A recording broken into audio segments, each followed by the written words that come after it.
와인을 어디에 보관하고 계신가요? 저희 집에는 와인이 이곳저곳에 보관되어 있고 이곳은 베란다에 있는 창고로 데일리로 마시는 저렴한 와인은 여기에 보관하고 있습니다. 목 부분에 붙어 있는 종이의 곰팡이로 다소 높은 습도에서 보관되었다는 것을 알 수 있는데요. 걱정하실 필요는 없습니다. 이것은 오히려 보관을 잘하고 있다는 의미이고 곰팡이가 밀봉되어 있는 와인에 영향을 미치지는 않습니다. 단지 단점이라면 레이블이 상할 수는 있습니다. 그리고 병을 손으로 들어보면 김치 냉장고에 넣어둔 것과 비슷한 정도의 차가운 온도로 느껴집니다. 와인 보관에서 가장 중요한 것은 진동과 빛이 없는 다소 차갑고 다소 높은 습도의 장소입니다. 즉 와인 냉장고가 따로 없으시다면 이런 창고나 부엌의 찬장 같은 곳에 보관하셔도 됩니다. 기술적으로 좋은 와인이란 장기 숙성이 가능한 와인이지만 개개인에게 좋은 와인이란 특별한 추억이 있는 와인이라고 생각합니다. 제 동생이 미국에서 살 때 즐기던 와인으로 한국에서도 코스트코에 가면 꼭 구매해오는 산타 마게리타 끼안티 클라시코입니다. 다시 말씀드리지만 기본적으로 저렴한 가격대의 와인은 가장 최근 빈티지로 구매하셔서 최소 1년 안에 바로 드실 것을 추천드립니다. 하지만 반드시 그런 것은 아니고 오늘 추천드리는 산타 마게리타 끼안티 클라시코 2012 빈티지는 이미 가장 좋은 모습을 보여주는 시점은 지났지만 7년이 지난 지금 시점에서도 마실만한 흥미로운 모습을 보여주고 있었습니다. 구독자님들께서 지금 코스트코에 가셔도 2012 빈티지를 구매하실 수는 없고 제가 가장 최근에 확인한 바로는 2015 빈티지가 있었습니다. 약 2만원에 구매 가능하니 한두 병쯤 보관해 두셨다가 2, 3년 후에 꺼내보셔도 재밌을 것 같습니다.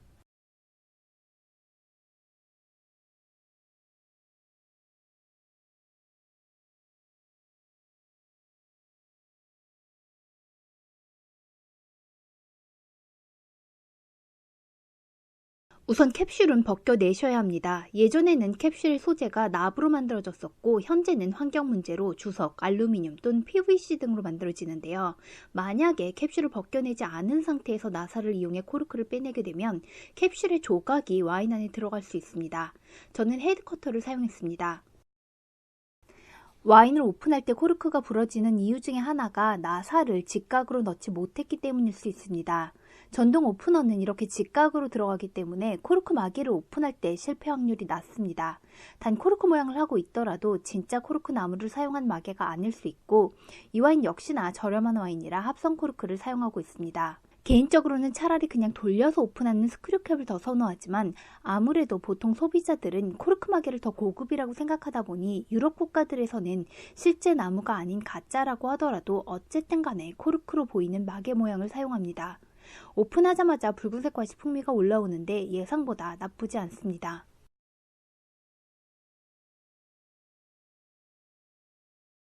와인병에 표기된 연도 표시는 이 와인이 만들어지는 데 들어간 포도가 자란 일을 의미하고 빈티지라고 합니다.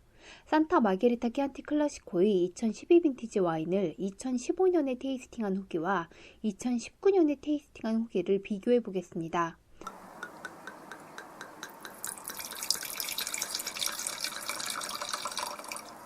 와인을 보통 생물이라고 표현하는데요. 포도가 와인으로 만들어져 병에 담겨 밀봉되더라도 와인의 모습은 지속해서 변화합니다.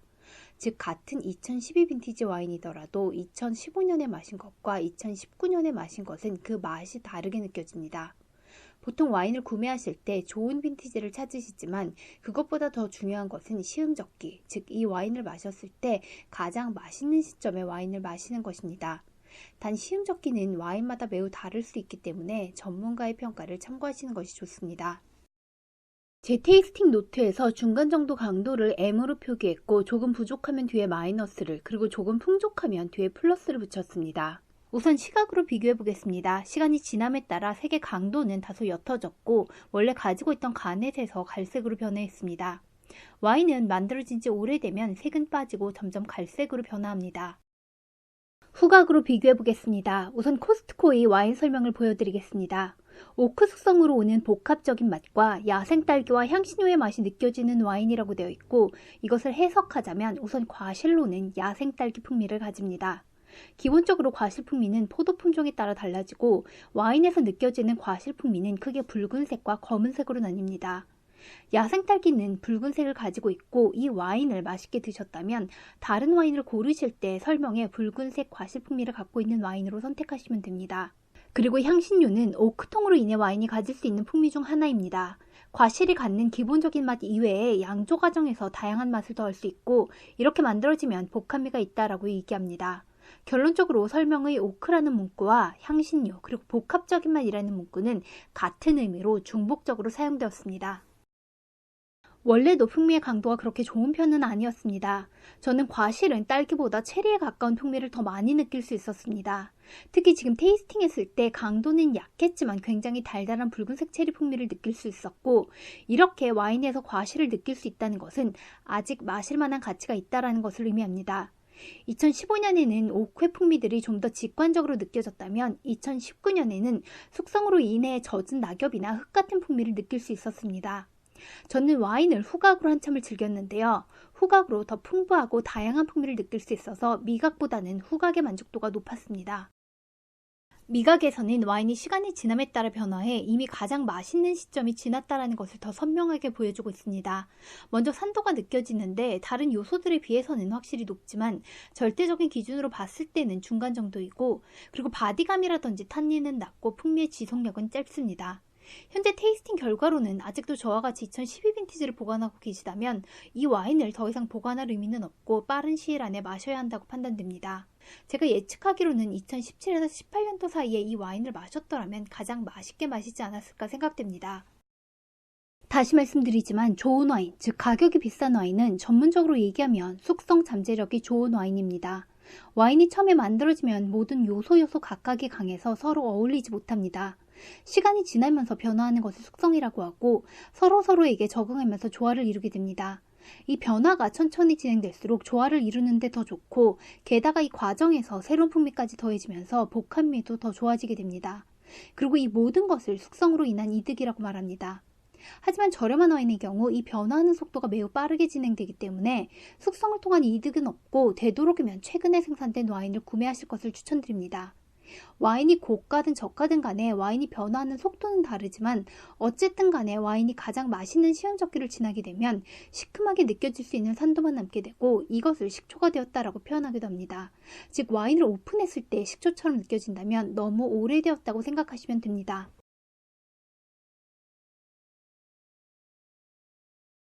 보통 와인은 생산지의 음식과 함께 먹는 것이 가장 맛있다고 얘기하고 아무래도 외국의 지역 음식을 알 수는 없으니 저는 와인의 홈페이지를 참고합니다. 끼안티 클래시코는 지역명으로 이탈리아 중부 토스카나에 위치합니다. 산타 마게리타 홈페이지에서 추천하는 안주 중 재밌는 음식이 트러플 버섯으로 채운 꿩고기로 이탈리아 북부 피에몬테의 전통 음식이라고 합니다. 저는 조만간 남아있는 나머지 2012 빈티지 와인들을 마셔야 할 것 같은데 비슷하게 닭에 트러플 오일을 찍어서 함께 먹어봐야겠습니다.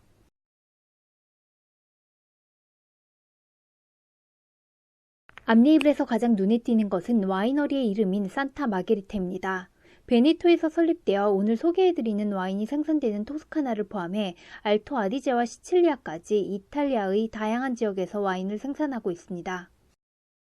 끼안티 클래시코는 지역명으로 중부 토스카나에 위치한 지역입니다.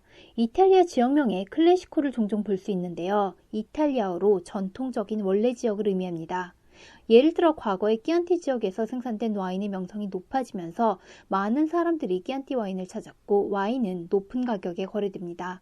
그러자 끼안티 주위 지역에서도 라벨에 끼안티라고 붙여 와인을 생산하게 됩니다. 사실상 품질이 더 좋은 와인을 생산하는 원래 끼안티 지역의 생산자들은 일반 고객들에게 끼안티 품질이 하락했다라는 평가를 받을 것을 걱정하기 시작했고 우리가 원래 끼안티 지역의 와인이라는 의미로 지역명 뒤에 클래시코를 붙여 끼안티 클래시코가 됩니다. 즉 보통은 끼안티보다 끼안티 클래시코가 품질도 더 좋고 가격도 더 높습니다. 끼안티 클래시코 아래 작은 글씨로 Denominazione d'origine controllata e garantita 라고 적혀져 있습니다. 이것을 줄여서 DOCG라고 하고 이것은 이탈리아의 와인 등급 중 하나로 가장 엄격하게 관리되는 등급이고 보통은 가장 상위 등급이라고 얘기합니다. 보통 원산지 통지 명칭이라고 하는 유럽연합의 제품 품질 인증 체계는 더 높은 등급인 PDO와 더 낮은 등급인 PGI로 이루어져 있습니다. 그리고 유럽연합의 각각의 국가에서는 원래 각자 가지고 있던 와인 등급 체계를 유럽연합의 기준에 맞춰 재정비하고 각 국가의 언어로 번역하게 됩니다. 이탈리아에서는 PDO에 DOCG와 DOC가 포함되고 PGI는 IGP로 번역되지만 와인의 표기는 과거의 표기법인 IGT가 주로 사용됩니다. 그리고 정부에서는 법을 지켜 만든 와인이므로 이 와인의 품질을 보증한다라는 의미로 와인목에 종이띠도 붙이게 되어 있습니다. 일반적으로 DOCG가 DOC보다 더 높은 등급이고 IGP는 그보다 더 낮은 등급이라고 얘기는 하지만 특히 이탈리아 와인은 등급으로 와인의 품질을 알 수는 없습니다. 즉 이탈리아 와인을 고르실 때 가장 높은 DOCG 등급이니 좋은 와인이라고 할 수는 없습니다. 왜냐하면 기본적으로 이탈리아의 와인법은 이탈리아를 고향으로 하는 토착 품종을 보호하기 위한 규정입니다. 즉 등급이 높아질수록 품질이 좋은 와인이라기보다는 이탈리아의 전통을 지켜서 만들어진 와인이라고 해석할 수 있습니다. 그리고 일부 생산자들은 고품질의 와인을 생산하지만 DOCG 또는 DOC 규정을 지키지 않아 가장 낮은 등급인 IGP를 받기도 합니다. 대표적인 예로 오늘 테이스팅한 와인이 만들어진 끼안티 클래시코와 같은 토스카나 지역에서 생산되는 사시가이아가 있습니다. 사시가이아는 이탈리아의 토착 품종이 아닌 프랑스에서 가져온 까베르네 소비뇽을 사용해 만들어졌고 당시 등급은 IGP였습니다. 이후 사시가이아는 세계적으로 그 품질을 인정받았고 언론에서 굉장한 토스카나 지역의 와인이라는 의미로 슈퍼투스칸이라고 불리게 됩니다. 이후 슈퍼투스칸은 토스카나 지역에서 이탈리아의 토착 품종이 아닌 품종으로 만든 와인들을 의미하는 새로운 카테고리가 됩니다. 현재 사시가이아는 세계적으로 이탈리아 와인의 명성을 떨친 공로를 인정받아 등급에 와인명이 들어간 볼기리 사시가이아 DOC를 부여받습니다. 또 다른 예를 하나 더 들어보겠습니다. 끼안티 클래시코는 무조건 DOCG 등급이고 끼안티 클래시코 DOC라는 것은 아예 존재하지 않습니다. 단 끼안티 클래시코와 품질의 높낮이를 비교할 수 있는 등급으로는 끼안티가 있고 끼안티 역시 DOCG입니다. 앞에서 설명했다시피 끼안티 클래시코의 와인의 품질이 끼안티보다 더 좋지만 등급만으로만 보면 두 개는 같은 등급인 DOCG에 해당됩니다. 하지만 그 법규는 각각 다릅니다. 끼안티 클래시코는 산조베제 품종을 80% 이상 사용해야 하지만 끼안티는 70% 이상만 사용하면 되고 뿐만 아니라 최소 알코올 그리고 숙성에 대한 법규도 각각 다릅니다. 그리고 끼안티 클래시코 DOCG를 요즘 핫한 시칠리아의 에트나 DOC와 비교해 보겠습니다. 두 개의 등급은 포도 품종부터 때로와 그리고 와인 스타일까지 모두 다른 와인이기 때문에 마시는 사람에 따라 취향 차이는 있을 수 있습니다. 하지만 등급이 끼안티 클래시코가 더 높다고 해서 에트나보다 더 좋은 와인이라고 말할 수는 없습니다.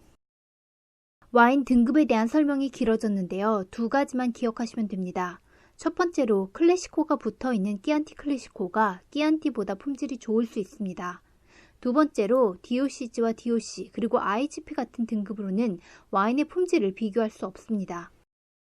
이 와인에 들어간 포도가 자란 해를 의미하는 2012 빈티지와 용량인 750ml 그리고 13.5%의 알코올 도수도 표기되어 있습니다. 뒷레이블도 읽어보겠습니다. 끼안티 와인의 마크에 수탉이 그려져 있습니다. 전설에 의하면 13세기 격렬한 토지전쟁을 하던 피렌체와 시에나는 전쟁을 끝내기를 원했습니다. 그래서 새벽에 닭이 첫우룹을 터뜨리면 각 도시에서 기사가 출발해서 그들이 만난 장소를 경계로 삼기로 합의하게 됩니다. 두 도시에서는 닭이 조금이라도 더 빨리 울게 하기 위해 각각 다른 방법을 사용합니다. 피렌체에서는 검은 수탉을 선택해 음식이 없는 상자에 며칠 동안 보관했고 결국 훨씬 더 빨리 울기 시작했고 더 넓은 영토를 차지할 수 있게 됩니다. 그 이후 검은 수탉은 끼안티의 상징이 됩니다. 그리고 그 아래에 와인에 대한 간략한 설명이 있습니다. 산조베제 품종을 사용했고 그 특징을 우아하고 반드시 필요한 정도의 탄닌, 그리고 복합적인 풍미를 갖는다고 설명합니다. 덧붙여서 좀 더 설명해드리자면 산도와 탄닌이 높고 체리와 블루베리와 같은 과실, 그리고 석회석 위의 진흙 토양에서 오는 풍미를 갖고 보통 오크통 숙성을 거치게 됩니다. 하지만 이것이 산조베제 100%로 만들어졌다라는 의미는 아닙니다. 앞레이블에서도 언급했다시피 끼안티 클래시코의 법규상 산조베제가 80% 이상만 사용되면 되고 실제로 이 와인은 85%의 산조베제를 베이스로 나머지 15%는 메를로와 까베르네 소비뇽을 섞어 만들어졌습니다. 이탈리아의 와인법은 기본적으로 토착 품종을 보호한다고 설명했는데 소량이긴 하지만 메를로와 까베르네 소비뇽과 같은 프랑스의 품종을 사용했는데도 가장 높은 DOCG 등급을 받을 수 있다는 점이 좀 이상하다고 생각될 수도 있습니다. 법이라는 건 시대를 반영해서 계속 변화하고 이 부분을 이해하기 위해서는 역사에 대한 이해가 필요합니다. 과거의 기안티 DOC 법 규정은 토착 적포도 품종인 산지오 배제 70% 미만, 그리고 토착 청포도 품종을 10% 이상 섞어서 만들어야 했습니다. 앞에서도 나왔던 사시카이아가 까베르네 소비뇽을 사용했기 때문에 낮은 등급을 붙였지만 품질을 인정받고 시장에서 큰 성공을 거두자 다른 생산자들도 법규를 지키지 않는 다양한 시도를 하게 됩니다. 사시카이아는 까베르네 소비뇽에 소량의 까베르네 프랑을 섞어서 와인을 생산하지만 사시카이아를 생산한 마리오의 조카는 토착 품종인 산지오 베제에 소량의 보르도 품종을 섞는 시도를 했고 역시나 IGP 등급인 티냐넬로를 생산합니다. 티냐넬로 관계자 말에 의하면 이들이 완성한 산지오 베제 85%의 까베르네 소비뇽과 까베르네 프랑의 블렌딩 비율은 키안티 클래시코 DOCG 등급 기준에 영향을 미쳤다고 합니다. 결론적으로 사용된 포도 품종의 블렌딩만 비교해보자면 IGP 등급인 티냐넬로와 DOCG 등급인 오늘 테이스팅한 산타 마게리타 키안티 클래시코는 거의 비슷하다고 볼 수도 있습니다. 현명한 와인 생활 와인TV가 함께하겠습니다.